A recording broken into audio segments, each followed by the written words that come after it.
Hello, everyone. How's everyone doing? Hey, Happy everybody. Tuesday. We'll give a few seconds for people to join us, but we wanted to welcome you all back to. We have an imposter on here. But we wanted to welcome you all back to the E&E series, where we get on here every week and just chat about topics or words or phrases having to do with social justice and why they're important, or helping to explain why they're important, with the hopes of kind of bringing our community together a little bit more, or our communities alike, hopefully. So, yeah. So we just want to, let's see. So we want to give you an opportunity as we're getting settled and sharing the topic for tonight.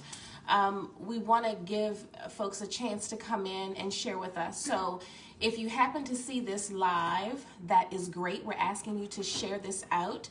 We want to give you a couple seconds to do that before we get started. And if you can't see it live, you happen to see the replay, then we're going to ask you to hashtag replay, hashtag E&E series.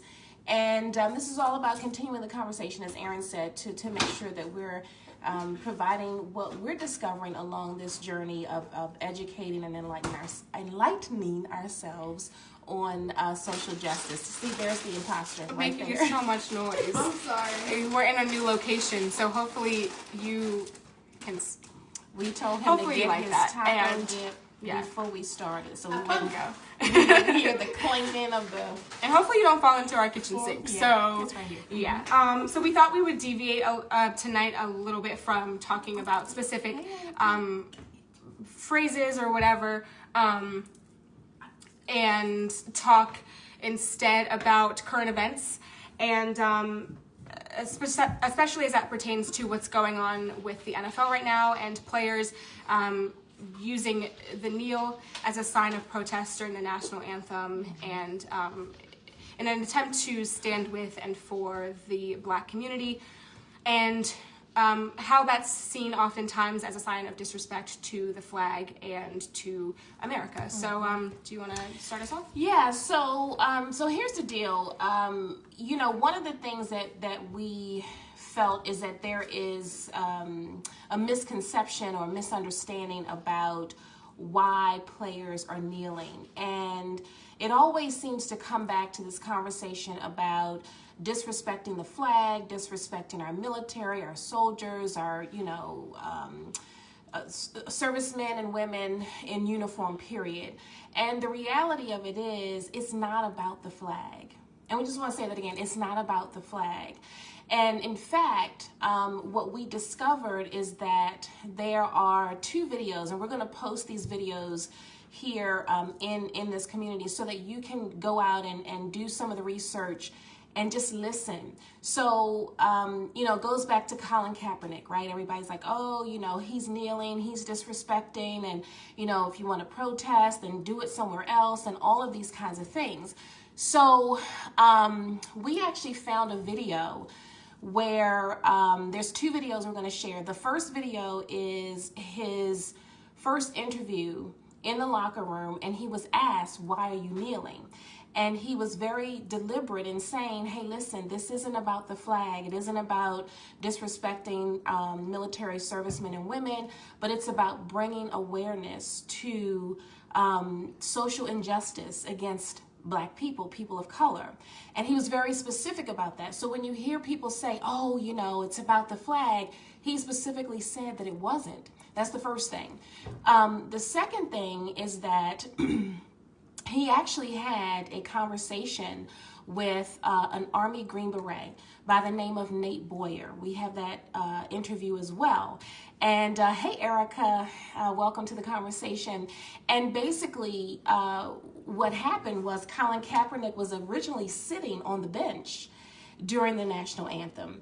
And so Nate Boyer wrote him a letter and said, hey, explained to him how he felt about him sitting on the bench during the national anthem. And so he wanted to reach out to Colin because he wanted to understand why he was sitting. And so, he's like, well, how can I help you to advance your message?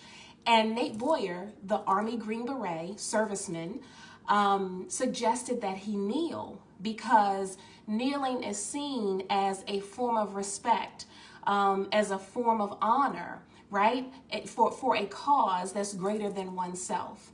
And so when you hear people saying, oh, it's disrespecting the flag, you have to understand that there was a service person who was communicating with Colin to figure out and understand what his perspective was. And so they came together to have a conversation about the issue and to how to bring light and awareness to that issue. So, Erin, did you want to jump in and share? Yeah, I was just going to say a large part of the conversation, the argument is, or what you'll hear oftentimes is, well, my father, my grandfather, my great-grandfather fought for your right to X, Y, and Z. Mm-hmm. But I think what is easy to forget is that people who use kneeling as a sign of protest and people who support them in doing so may also have fathers, grandfathers, and great-grandfathers, that also may have been fighting the same fight along with them. Mm-hmm. And they too might be from military families. And you might hear that and say, well, exactly, you just proved my point. Thank you. But my point here is that, they know and they understand that level of integrity that lies there. And so they see that side of the coin, but what they're asking is that you try understanding their side too. Mm-hmm. So therefore, I think that, it's not meant to be a symbol of disrespect, but rather a symbol that says, hey, we still have a lot of things to work out here. We still have, a lot of road to climb mm-hmm. to get to where we want to be. And I want to dig a little bit deeper into the whole boycotting the NFL or major sports leagues in general, but especially the NFL, because that's what, we're fresh off, kickoff mm-hmm. weekend, and that's kind of the buzz that we've been hearing a lot of. Right. But I want to say it like this. You cannot love the LeBrons and the Kobes and the Jordans and the Alis and the Serenas and the Lamar Jacksons of the sports world when they're only, in your best interest because they're bringing championship pride to your town. Mm-hmm. Or excitement or pizzazz right. or like, ooh, we've got something to cheer about. And then don't give a damn about their rights as a human being mm-hmm. when they're trying to shed light on their experiences mm-hmm. of oppression in America. Because, you're on my time, or you're inconveniencing my time, or you're interrupting my screen time. And again, just that inconvenience factor. Yeah. You can't have it both ways. And that's something that I've said a lot, especially in the last few months, I feel like. You are either with the movement or against it. And I really don't feel as though there's any room for any kind of middle ground when we're talking about this stuff.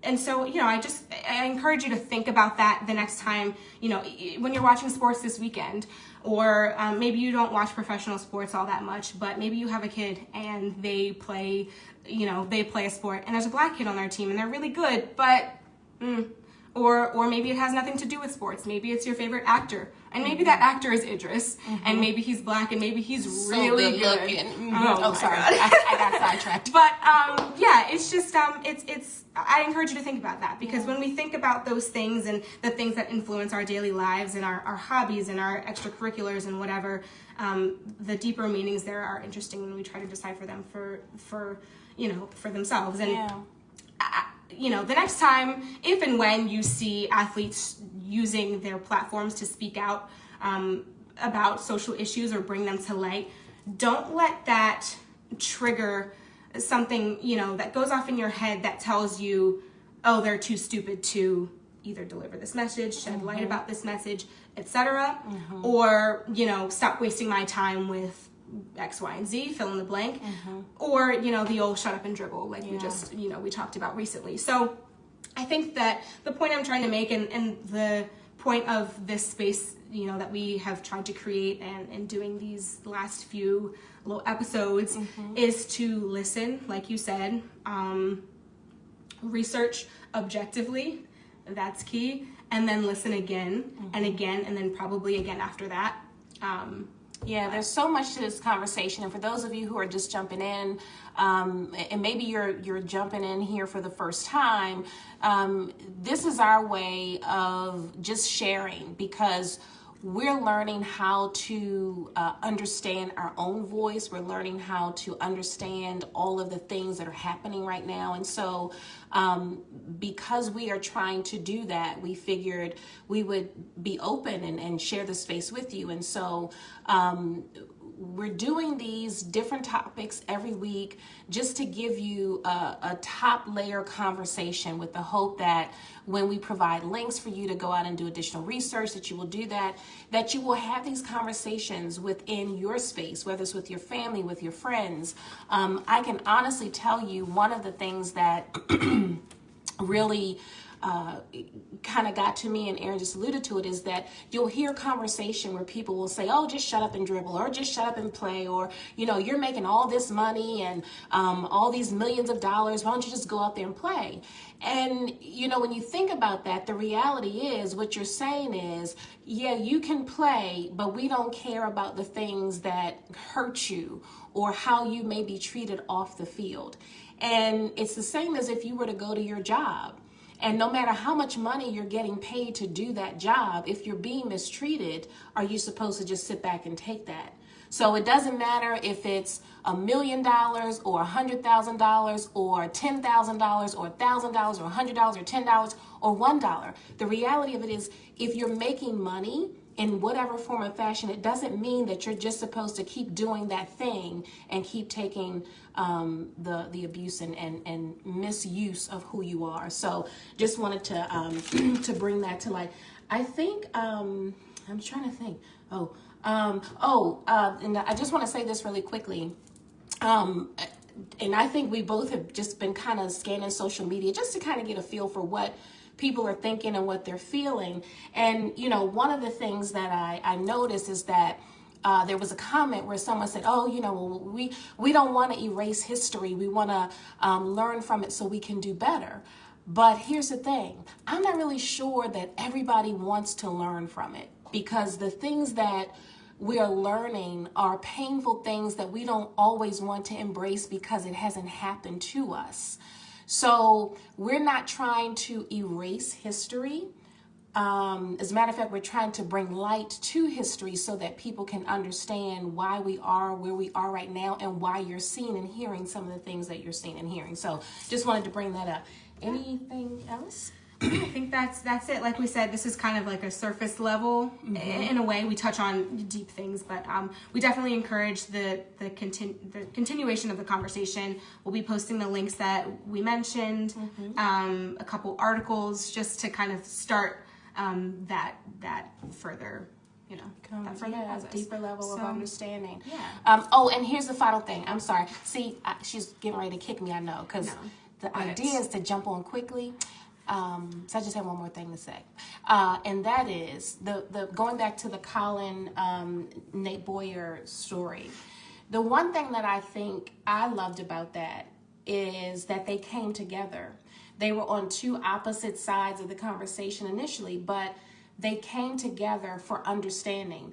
Nate Boyer wanted to understand, why, Colin, are you sitting? And Colin wanted to understand, well, what can I do to try to get the message across? So when we come together and we have conversation, yes, we may be on two opposite ends of the conversation, but until we start to have dialogue, then we won't be able to understand each other. And that's really what this is about. So anyway, we're hoping you take what you heard tonight and you do some more digging and soul searching and conversations within your own tribe, your community, and let's keep doing what we can do to make a difference, to advance the agenda of change, and to be more human to one another on the journey. Yep. What she said. What she said. I mean, what I said. Oh, yeah. What we said. Okay, great. See you guys next week. Catch us next. Oh, wait. All right. There I go again. Okay, you can check us out, on Instagram, True Synergy _ and then Erin Salee. True Synergy is TRUSYNERGY. So we'll be doing these here and also on Instagram. Okay, for real, I'm done. All right, for real. Bye. See you next week.